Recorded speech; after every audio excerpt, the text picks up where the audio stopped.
This is Breaking Down Security, and I'm Brian Brake.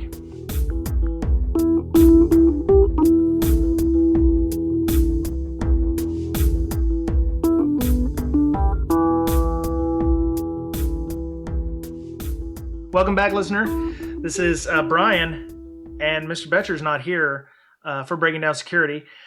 I wanted to make sure that we got an interview, and I was watching a YouTube video last night from Bsides Toronto, and this lady was doing a talk about shadow IT and shadow data, and I wanted to have her on the podcast. So welcome, Cheryl Biswas. Hey, you got that right. Very nice. Yeah, that never happens. And of course, Mr. Boettcher's not here to hear it, so that's great. So welcome, Cheryl, to Breaking Down Security. Thank you very much, Brian. Sorry not to meet you, Mr. Boettcher. And yeah, it's awesome to be on. Thank you. I know a lot of people in Toronto, man. I've got Ganesh, I've got Lee Brotherston, I've got Lee. Yeah, Lee, he's good people. We've had him on a couple of times. So, Cheryl, maybe you could tell us a little bit about what you do in information security. You know, maybe a little superhero origin story, and then we'll start talking about your talk from Bsides Toronto. Okay, so I like to say that I took the long and winding road to find my way into information security. I did a great stint at the help desk with CP Rail and worked with some super smart, super bright people, got a sense of that. And I have literally loved tech ever since I took apart my first computer and discovered, oh my gosh, this is awesome. And then I discovered I could teach people stuff too, which was even better. Then I had the lost years of wrangling children, small furry creatures, and thank God for Star Trek reruns because that's kept my sanity. And I never lost sight of the fact that the tech was out there waiting for me.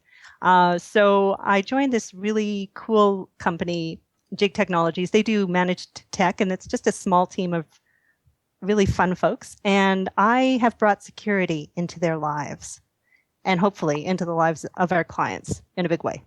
Okay, so you're like an IT consultancy firm, and you're the security aspect of that? I am, and that's right. Yes. Very nice. So do you do just hardware security, or are you doing application security, or are you doing all of it? Right now, it's hardware, but we will be looking closer at software. I check in on the guys who are doing development regularly because there's this notion that InfoSec and DevOps don't talk to each other enough. Yes. So I've got a conversation going. Excellent. So you were at Bsides Toronto. You were one of the lucky ones to get accepted there at Bsides Toronto, which is it's pretty awesome. I saw your talk on shadow IT, and other than actually it was the second part where you said you were a Trekkie, and I was like, oh yeah, got to get her on because I love Star Trek. Before the podcast, we were talking about I had just come back from vacation, so it was a Star Trek themed cruise we were on, where we had, people on from Star Trek, Dominic Keating, Vaughn Armstrong, Robin Curtis, who played Saavik in the movies. Oh. Yeah, she played Saavik. And how did I not know about this? This is so cool. Well, it's a Star Trek cruise has been going for about 20 years now, and Charlie, does a good job of getting them out every year. So we're going to South America in March. So if you want to join us, that'd be great. Cruisetrek.com. You can go there and look. We don't they don't sponsor us. We don't endorse them, but it's a good time when you go. So, maybe we could go through a little terminology first. You had mentioned what shadow IT and shadow data is. I'm fairly certain I understand shadow IT, but for maybe somebody who's just hearing this terminology now, maybe you could give us an explanation of what those are. Okay. Well, from everything I understand, shadow IT is when people start doing it for themselves. So they figure out they can help themselves to applications because it's really easy to go and Google something and download it and bypass your corporate policies because you just need it for now. You just have one thing to do and it's going to be quick and easy and you can just download it, right? Mm-hmm. Well, welcome to the world of shadow IT, and everybody is connected. It's super simple and it's happening far more than people want to admit, want to realize, and are able to track. Okay, so uh, I'm assuming you're talking about, you've got a desktop, you need to be able to, say, record a file. So you download Audacity and you record that audio file. Audacity is not part of like an approved software list. Is that what you're talking like? That's right. There's a reason the companies have the approved software, just like they have the approved hardware lists. Mm-hmm. And it's because these things have been tested and vetted so that they work well, they play well with all the other stuff that it's connected to. Yeah, that's important. But it's also a matter of making sure it's not coming in with unwanted extras, because you really don't know what you're getting. And that free gift with purchase, if you download something, Mm-hmm. it's going to linger and find its way through the network. Who really wants to shut the place down with a case, very possibly, of ransomware? Sure. You just don't know. I remember when I was in my information security days where I had a computer at work, I downloaded Winamp. I mean, that just shows how old I am. Winamp, and, when it was first starting out, it had all these, it was just Winamp. And then all of a sudden, you had all these little extras that came with it, like, download this toolbar and install it, or download whatever. I'm assuming that's what you're talking about. It comes with, spyware. It comes with toolbars that leak information. Oh my gosh. Yes. That kind of thing. And that's another huge problem, right? Because we're talking about data leakage. We can get into that even later. Sure. Because all of these big major sites that we're connecting to, like the social media that we're spending a few minutes because we're just going to do a little shopping online because we're connected to the network and it's convenient. Everything we're touching is taking that fingerprint of ours and carrying it back to its friends and its neighbors. There's a lot of sharesies going on that we don't know about and we never authorized. That's the problem. Okay, and is that the shadow data that you mentioned in your talk as well, or is shadow data something else? No, for me, shadow data is how we touch and manipulate data. So we download it to a USB because we're going to put it from one place to the other. But we never told anybody that we took it in the first place and where we put it on and where we carried it off to. So that could be sensitive data. That could be personal information about somebody, financials, healthcare records. All of it gets treated the same way. And it's all in the interest of convenience and expediency. People will do it once, people will do it again. It's just, well, I have the USB stick, the network is too slow, I can't get the admin password, I'm just going to put it on here and I will carry it away. Or we have executives emailing themselves financials and other things to work on from home on their personal email, going through unencrypted transits, wide open. So we know what we're supposed to do, but we're not doing it. And this constant exposure is where the threat is. Okay. So when you're talking, to back up a little bit, when you were talking about shadow IT, it's not just applications and stuff. We've started, getting our email on our mobile devices, and we're using our, our own iPhone 6s because the Blackberries just aren't hip and cool anymore. So, it sounds like to me that this is just a policy problem. Can't companies just say, okay, you're not going to put business information on your personal device? Could it just be policy away? Oh, wouldn't you love to be the person to claw that back, eh? Oh, it would be so nice. You know what? 5 years ago, it was a policy problem. It is now, it's a culture. It's become how we do things. And interestingly enough, it's so entrenched that Gartner is saying, shadow IT. This is the way business is going to be done.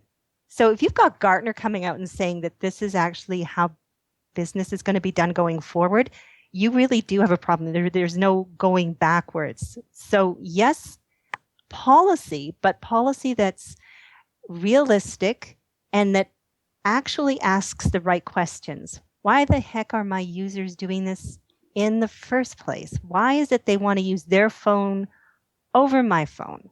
And that for me was the whole overriding thing. What is it that we're not seeing? If we keep doing the same thing over and over again, which of course is definition of crazy, maybe there's a different way we should be coming around and doing this. And for me, I could see that there were a lot of disconnects happening. And also, mea culpa, having committed some of these sins myself, but I'm now a transformed person. Mm-hmm. It's people will always resort to the easiest and most comfortable thing, what they are familiar with. They're going to use their phone because they like their phone. They don't want to use two phones. They want to use one phone. Yeah. No, I understand. So could this be, because you're saying that shadow IT is the future, and companies should embrace it. Is there a way to say, okay, employees can use their personal devices, but understand that, we reserve the right to put software on your personal device that would allow for remote wiping? Is that something that would be a useful compromise, maybe, so that users would know that, yeah, I can continue using my device, but if lost my device, I'm going to lose all the pictures on it. And, you can't use iCloud or Google Drive or something to back up, to a personal, store, that you can't use those options. Is that something that you believe would be something that you could do? Absolutely. I mean, I hate, as awful as it sounds, we may not want to embrace the fact that shadow IT is the way of the future. We have to accept that this is what's going to go on, and it's like standing in front of a bulldozer. So what we can do is, how you get the small dogs that bark and you put the collar on them? Yes, the yappy dogs, yeah. And eventually they get zapped enough that they stop it because the collar will zap them. It's kind of the same concept, using some of the technology now that's out there that will help us herd our cats better and rein in the bad practices. So yeah, we can watch you. We can create the policy. The policy is clear. This is what's going to happen. This is what we want you to do. This is what we don't want you to do. And this is what's going to happen if you cross the line. So you already know, as the employee, that if you are downloading pictures from a verboten site on your device, we have put our special tracking software or our monitoring software in place so that we can remove that, stop that, cut that link, and that's what's going to happen. There has to be a cause and effect, and it's going to give control back into the corporation. It's changing up the game, but it's necessary, and then we can go forward from there. Yeah. So do you, so there are certain levels of shadow IT. For me, it would be, using your non-rooted device to access business data, which is great because the company should be able to put some software on there that would allow them to monitor what's going on. Or perhaps there's sandboxing apps, there's container apps that you can put on mobile devices that would allow you to containerize the information, if you will. Should companies take a hard line for non-rooted or rooted devices? Say, if you decide to root your Android or jailbreak your iPhone, do you believe that companies should take a hard line and say, I don't care who you are, I don't care what your role is in the company, you're just not going to have rooted devices? Yeah, I think so in that case. It's enough that you get to use your own device. It doesn't need to be rooted. Your personal device, what you do with it can be your purview, but within the corporation, you can use your own device. It has to meet that would be the bare minimum security standard. We know what, rooted devices are more susceptible to. So that's an easy enough policy, I think, to put in place. And you can determine, there's stuff out there that can let you determine if a device that was not previously rooted or jailbroken has been, so that the company can come and say, well, we have a problem, and you can't feign ignorance. Yeah, that's like the Knox rooting or on Samsung devices. When you've rooted it, your Knox will light off, and even if you've unrooted it, it will still show that you've actually you've rooted it in the past, so that makes the device ineligible for that. I know that I'm a little paranoid, so where I work at with my job, I have a rooted device, which I know I am smart enough to know that I don't want my rooted device on the network because I don't want my personal device to have whatever controls my company has on it. So for me, I went the cheaper route and I just put an iPod Touch and gave that to my organization and said, I bought an iPod Touch. You can do whatever you want on this. I'm only going to check email, use it as my two-factor auth, use it as our company chat device and nothing else. And, that allows me an option because I don't carry my device with me all the time, but that's a happy medium for me. And maybe that's something that could be used because my iPod Touch doesn't have a recurring cellular data plan or, use minutes or whatever. And, that works for me. I don't know if that's something that is viable for everybody, but it is a smaller device, so. I like the concept. And like the song says, you got to keep them separated. So that works. That's right. That extends for me to my work and personal devices. My laptop, I have separate laptops for those kinds of things as well. So so let's say you're a company, a large company, an old company. Let's say you're like like a GE or an IBM or a Xerox that has been around for a long time, and you've got this younger workforce coming in, the quote unquote millennials who want to use something other than a BlackBerry because a BlackBerry is proven technology for the enterprise. It's a secure device, more secure device, and these people want to use the iPhones. As a large company, how can you make that switch from the huge monolithic business process where somebody uses a device to being a little more leaner or a little more friendly to the BYOD, revolution? I think what you do is you invite them in. I was always a big fan of drawing a bigger circle. So you pull them in and then you find out what people are often surprised when you ask their input, and then they're a lot more interested in getting involved and cooperating.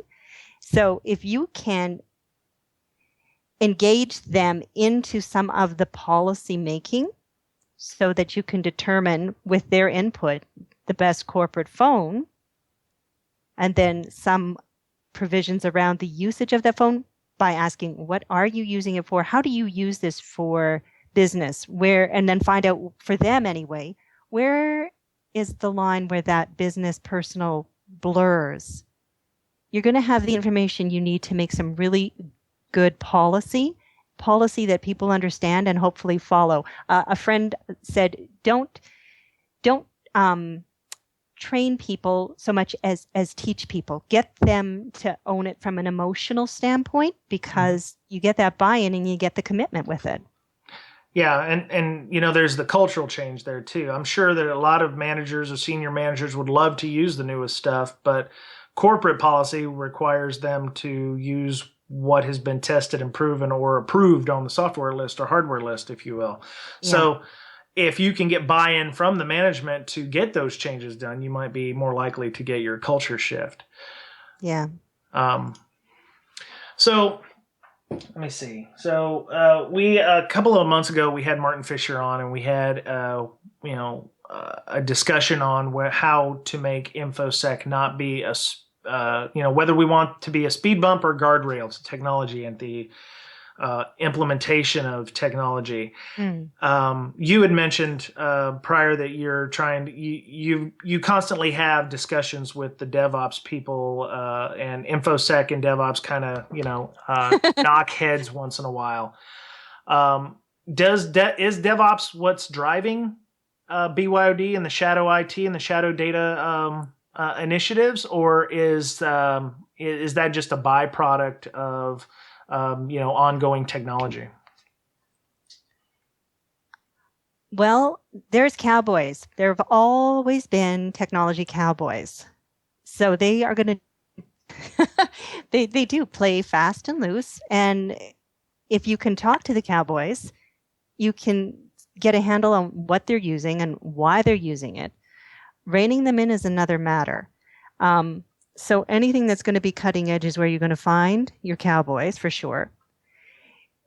The best thing I can say is if you can make them aware of where the hazards are and why, to just try and elicit that support. You're going to, the old adage of you can catch a lot more flies with honey than with vinegar is something that we would all do well by. I talk to everybody, and it's been very rewarding as I've come away learning a lot. People are really excited when they discover you actually learned something from them. And then you get a good trade-off because they're interested in what you have to impart. And that's where security gets their buy-in. So I try to do that every time I have a conversation with somebody. It opens up that circle, and we make a little more of the stuff we need to happen go on. And while we won't always rein in our cowboys, we'll have a better understanding of what they're doing. Yeah. And I'm rather partial to them. Do you find that the cowboys in most instances are, in fact, our own selves, the IT and the information security people, because we believe that we are secure because we know how to be secure? Or do you find that it's everybody in the organization suffers, whether it be a dev or management, that they think that they know the best way to do it? Or is it just really, the people who are tech savvy? Oh, it's interesting. It's partially human nature, laziness, for sure. Mm-hmm. Definitely the people who, there is a lot of ego with some of the tech savvy. Yeah. And there is a group of people in there who will always, you cannot tell them anything and they will do as they please. I don't know. I've never been able to cut through to the core of that either. That will be a consistent problem. It isn't all of DevOps. It's just a few who have a lot more ego going on than willingness to cooperate and play with the rest of the team. Okay. Because I remember you mentioned least privilege in your talk and how that seems to be dead because a lot of companies will basically open up the entire network to the C-level folks because we don't want to access. Yes, least privilege access because we don't want the CFO or the CIO to not be able to pull reports when in fact. Is that really is that the prevailing culture now, or is that something that we should be conscious of and dissuade the C-level folks from having that kind of access? I think if we can find any way to take steps back from this cliff, we need to. Absolutely. No, we can't go backwards and call it least privilege, but we need to be thinking least privilege and taking back access as much as we possibly can. That is going to be our biggest undoing. So how did the C-level folks get that access in the first place? Is it we were afraid of the C-level folks because, it's a tit for tat. We don't give them that access. They don't give us a brand new shiny box later on. Is it almost like a blackmail kind of thing? I think it depends, but there's frustration. People don't like being yelled at. People don't like being, harassed. When you get treated badly, you cave in. And I think there's a fair amount of that really driving it. Oh, I don't give a damn. Here's your access, because in the end, you don't really give a damn about what we're telling you. You should have been listening to us. We have all of these other problems, and you're far more interested in your charts and graphs. I think what it speaks to is that we've got to have some bigger, better communications going on between C-suites and InfoSec, and we know that's been an ongoing theme for us. Okay, and that is I'm not saying that that's what you see in the trenches on a regular basis, but is that why us in the IT or information security fields often bring in consultants to kind of help show that the emperor has no clothes and that things need to change? Because they won't listen to us. They will listen to a third party before they will listen to us. I think and that's a human nature thing as well. Yeah. Okay. Well, that makes sense. I mean, I know that in my past experiences, I have used consultants or the random penetration tests to help push change that I couldn't normally get on my own. So that's an interesting thought. So let me see. One of the last things in your talk you had mentioned about cyber insurance is you had a gentleman that you were talking to about cyber insurance. Yes. So a guy I know that's part of a business group that I work with, um, he has been bringing to light the need for companies to be aware that the riders they have in place will not cover a cyber event, a breach, an attack, that unless you've specifically got those riders that address cyber events, and up here we call it errors and omissions, Mm-hmm. you are going to be caught with your pants down. And you have to have it in place before something happens. Yeah. So otherwise, a lot of people are walking around thinking, I've got insurance and it covers it. No, you don't. And no, it doesn't.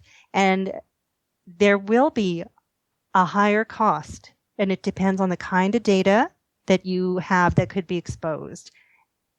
So it's on a case by case situation, and you need to have a proper evaluation done, starting with your insurance agent of what your data is and how susceptible or how much of a risk it is regarded as. Okay. So the insurance companies have right now, is that covering, well, I guess it would depend on the industry, but the insurance that they have is protecting against, I don't know, it's not obviously loss of life and limb. I mean, and it's excluding the employee insurance. What kind of insurance do they need? Do they need to go back and reevaluate their policies? Do they need to get a separate policy for just, cyber breaches or not cyber? Oh God, drink everybody. Cyber. I said cyber breaches, didn't I? So I mean, against information security breaches and that kind of thing. So I mean, do they need to maybe find a different company that covers those things? Does every insurance company out there have a quote unquote cyber insurance that you can buy? So here's what I would say: choose carefully. Everybody is seeing a dollar sign as this is an opportunity. No, not everybody has an expert who understands information security. And the more they say cyber, the more you better run. Drink. Yeah, exactly. I would advocate doing some due diligence. Yes, you need to sit down. If you trust your current insurance providers and have had a good long-standing relationship with them, and they are fairly big, yes, they should have at this point in time been developing their cyber component, their cyber liability component for you, and be able to tell you, yes, we can do it, or we're not able to, and you're going to need to go elsewhere. There has to be some real plain truth spoken here. Okay.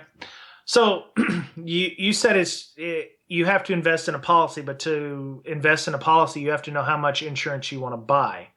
And for those of you who regularly listen to our podcast, we had Catherine Carpenter on a couple of months ago, and we were talking about the valuation of data and the assets inside a company that are electronic in nature, and that it seems like a lot of companies don't know the value of their data. Would the insurance company be able to have actuators that could calculate that based on existing known breaches, or are you expected to know that yourself?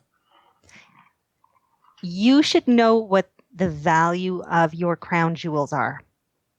You should have a good sense of that. And if you are at all working with highly sensitive data like healthcare data, or in the case of law firms, this is another big area of exposure. That kind of information is, again, very sensitive. And if a breach were to happen, we're talking about a lawsuit that could decimate a firm and bring it down permanently. Sure. I don't know how to put a monetary value, but given the ranking of sensitivity, we know healthcare data is at the top. We know that, or we should know that anything within a law firm is, anything associated with the government is, and then financial. So if you're bringing in a lot of credit card and payments like that. And one of the areas that I have a lot of concern for is, for example, not-for-profits. Many of them touch both. Sure. So they're under the venue of both PCI and HIPAA to be compliant and guard that data. And they have no budgets. Yeah. Many of them are, shoestring. That's the stuff we have to be talking to experts and trust that the people in insurance have the outside resources to be able to properly evaluate. They would have the evaluators. Do you think the value, you mentioned PCI and HIPAA is one. I deal a lot with Safe Harbor. And I know that, well, it used to be called Safe Harbor. I don't know if they're calling it anything else now because it no longer exists in it was its current form a couple of months ago. Does data that is being stored by American companies for European assets, has that gone up in value now that Safe Harbor no longer exists? Does that value become, or did that data become more valuable now, or is it need to be reviewed for whether or not it needs to be retained? I think what happened with Safe Harbors, it's changed the whole game. We don't have anything in place. That was a really sweet deal for the United States to, be able to have access to data over there and avoid just what would be a nightmare of policy and legislation. And now we're looking at data localization. So the only thing I know from a data localization standpoint, which is a very costly solution across the board. Profits go down, expenses go up. It can't be described as anything, but it's not a win-win scenario. It's the opposite. So European companies that used to rely on saying that a company was, we were compliant with Safe Harbor, are going to be taking on more liability by working with the U.S. companies because now they have to decide what is safe, right? Yeah, and now it's gotten a whole lot harder, which means it's going to be a lot more expensive. There's no good way to do it. There needs to be like a new baseline because what works for one, English company may not work for a French company, may not work for an Italian company, and so on. Exactly. Okay. So yeah, I don't have a better answer than that. Just that what I've seen is all costly and not good. Yeah. Okay. So so we're gonna go through a couple more things here. I've got you talked in your Bsides Toronto talk that 9 of the top 10 websites leak information. Could you give me some idea as to what that means? Are we talking like location info, or are they leaking? What kind of info are we talking? Is it cookies, that kind of thing? Okay. I did a little demo this morning for a group meeting, and I put some holes in a cup, and I put the cup over another cup, and I literally poured the coffee through the cup, and I said, "This is your data, and this is leakage." Okay. Which pretty much demonstrates it. Yes, 9 of the 10 major sites that everybody visits, social media and others, they leak whatever details you've given because they share amongst each other. Mm-hmm. And we've had to sign when we opened up our accounts with them and agree to things, but we don't know the extent of what we've agreed to. And all of this data gets shared and passed between site to site. And Google, we know, takes the lion's share and has far more access over our information than we want to know, but we need to know. Yeah. And so that's that goes back to the whole shadow IT. If you're using an Android phone and assuming it's not rooted, yes, by putting your business data on your phone and visiting mm-hmm. Google or something like that, that information can and will probably be leaked. So companies need to think about that when they're using personal or allowing people to use personal devices. And I guess it's something people need to be trained about to know that, because I'm sure that people don't know that going to Facebook on their personal device and having your, company email on there could be disastrous if somebody had the right, method of grabbing that info. Exactly. These are the conversations we need to have. I had a conversation with my teenager about that, and you can't get its jaw to drop very easily, and his jaw hit the floor. He had no idea. He said, "That's pretty darn scary." And I said, "Yep, it is." Because the data that we should be safeguarding is the data that we're constantly putting out there, and it's recycling. And we know once you put it out there, you never get it back. So for corporations, this comes back down again to exposure. Mm-hmm. You have that device being used by that employee. What they're doing on it, what they're exposing isn't just their stuff. It's your stuff, and that becomes your liability. Very cool. So, I mean, as an IT consultancy, do you guys do anything like giving out training to companies as well? Is that something you guys teach the companies, that, you can have your BYOD, but know that your data is being leaked? Yeah, no, we've put together some training packages, and we're starting to roll it out. They're really starting to wake up more here and start asking good questions. And now that they've discovered that we have somebody, me, who can answer those questions, because for a lot of companies, especially the small companies, the big security providers they're scary, mm-hmm. they're expensive, they're not approachable. And I think security needs to be approachable. We need to have somebody who's going to sit down and have a conversation. And then that makes the difference when we start seeing changes at the ground level. Once you teach somebody that they can do something, and then you teach them something else, we really start to get more of a hold on it. It becomes the numbers game in our favor. Very cool. Very cool. So the last thing I want to talk about is something that will also go on your mobile device. It's a password locker. You advocated the use of password lockers, but with the recent LastPass issues, there was a story mm-hmm. I read just a few minutes ago about how insecure LastPass is, where there's code issues and that kind of thing. And I use KeyPass, but then I read about KeyFarce, which is a method of pulling the passwords from KeyPass out of memory. So our cloud-based password storage systems, they're convenient. They use browser integration. They allow you to copy paste massive passwords into fields, but are they more secure than, say, we laugh about the dude who uses a notebook with a pencil and paper. Are they more secure than the guy who has the pencil and paper option, who locks it in his desk? Is he still somebody who should be laughed and ridiculed at? All right. Well, I don't use a password manager, and I haven't been advocating password managers as such. Yes, it simplifies things, and it can become a tool for a company. But the whole problem is we can see it for ourselves. When we rely on tech to do it for us, we're giving it over to something that's inherently insecure. We know these can be hacked.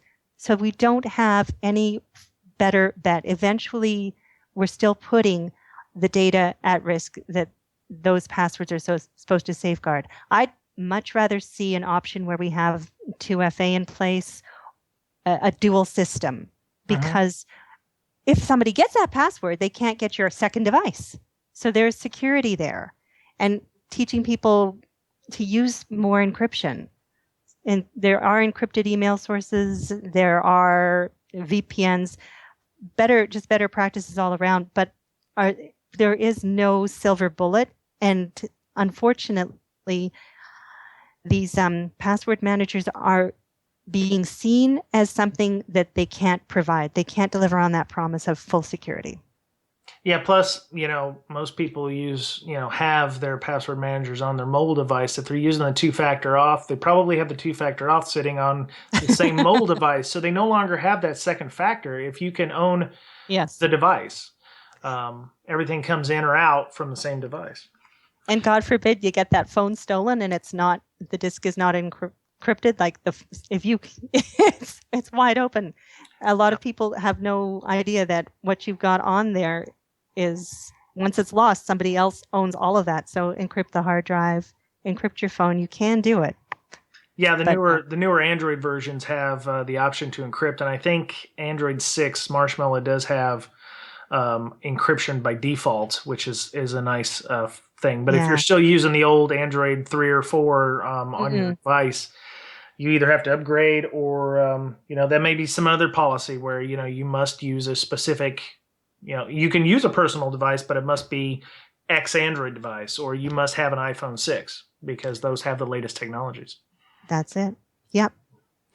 All right. Well, that's awesome. I appreciate you coming by. This was kind of a spur of the moment thing. I'm glad you were able to get with me and take the time.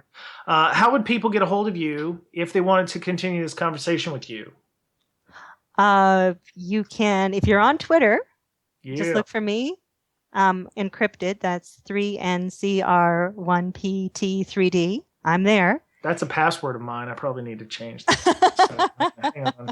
Change password on Luggett now. So absolutely. And I'm on LinkedIn with my real name if you want to do the corporate sleuthing and find me there. Okay. Do you have a blog or anything? I'm going to put in the show notes the Bsides Toronto discussion as well. So. Okay. Yeah, I do have a blog, and it's on WordPress, which is so just White Hat Cheryl. That's it. Okay. Yep. Very cool. All right. So, are you going to be giving any other talks? Are you going to give this talk anywhere else in the near future? I'm presenting it at Task Toronto, as a matter of fact. So that's at the end of the month. So a whole bunch more people I can educate. Awesome. And looking forward to being able to do that. Okay. That's great. So you can find Breaking Security Podcast. Our official Twitter is @BrakeSec, BRAKE-SEC. You can find me at Brian Brake. I'm BRYANBRAKE. Mr. Boettcher, who sadly missed this, and he probably wishes he was here, is at Boettcherpwned, BOETTCHERPWNED. We have a Facebook fan page. We have a Patreon if you want to give us some money to support the podcast. If you find value in what we're giving you, please feel free to leave a tip in the tip jar, if you will. We have 5 sponsors. We appreciate them. And they get little things like, we post the whole audio interview instead of just what you're hearing now on the podcast. So you'll get some, behind the scenes stuff where we make jokes and talk to our interviewees. Access to drawings and things like that for items and, stuff that we're going to be doing in the future. So, Cheryl, I appreciate, It was awesome to have you on. I appreciate you coming on such short notice. And if you ever want to come back on, please feel free. We'll definitely have you on again. Oh, I would love it. It was a real pleasure. Thanks so much, Brian. Awesome. All right. That was it for this week on Breaking Down Security. And hope you have a great week, and we'll see you soon. Bye.